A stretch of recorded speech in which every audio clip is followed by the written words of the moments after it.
A former Little Rock police officer has been sentenced after being found guilty in federal court of possessing CSAM. So in 2019, the Little Rock police officer, who was actually a police officer at the time of his arrest, was arrested on 2 counts under federal law. One is of receiving CSAM. Eddie Scott Seaton, who is now 56 years old, of Cabot, was found guilty at a jury trial of receiving obscene images and possessing CSAM, which the actual charge is possessing child pornography. People testified that on December 11th, 2019, special agents with the North Dakota Bureau of Criminal Investigations downloaded CSAM from someone using an IP address that returned to Eddie Seaton in Cabot, Arkansas. 19 days later, law enforcement executed a search warrant at Eddie Seaton's home, and they seized electronic devices that belonged to Eddie Seaton. Now, Eddie Seaton shared the home with his wife. So whenever they took the devices, they were able to locate almost 300 images of CSAM and over 120 images of obscene anime, which, what? So it says the obscene anime depicted adults doing terrible things and also depicted children engaging in explicit conduct.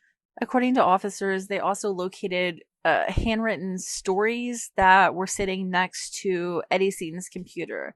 Now, these handwritten stories that were written in Eddie Seaton's handwriting told about adult women having relations with underage boys.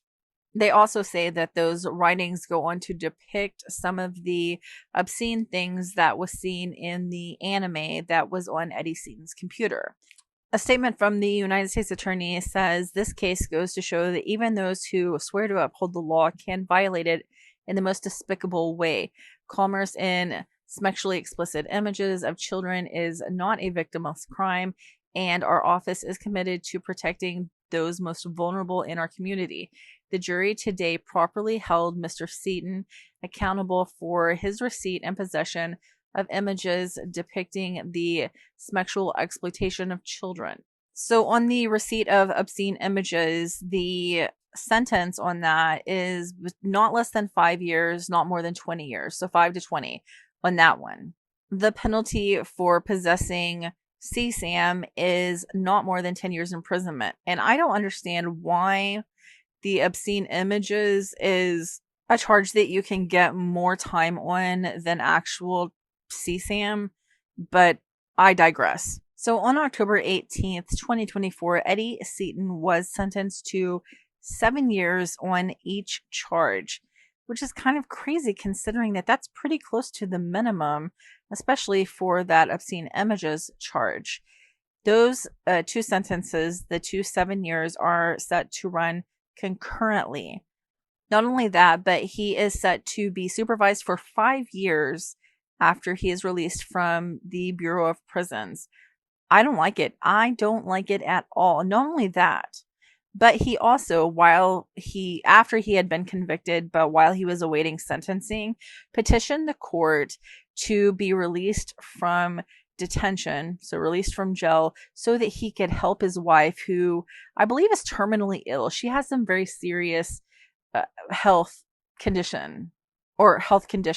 And like, I feel terrible for her. I really truly do. Like, that is so sad for her that she has such a serious health condition or conditions. But maybe he should have considered that whenever he was downloading these files, sending these files, writing these obscene things. Maybe he should have considered his wife and how she needed him to be there to help her. You know what I mean? That being said, Eddie Seaton will have to serve 85% of his sentence. That's just the way federal prison is, which means that 85% of 84 months in prison, he will have to serve just under 6 years in federal prison before he's eligible to be released. What do you think?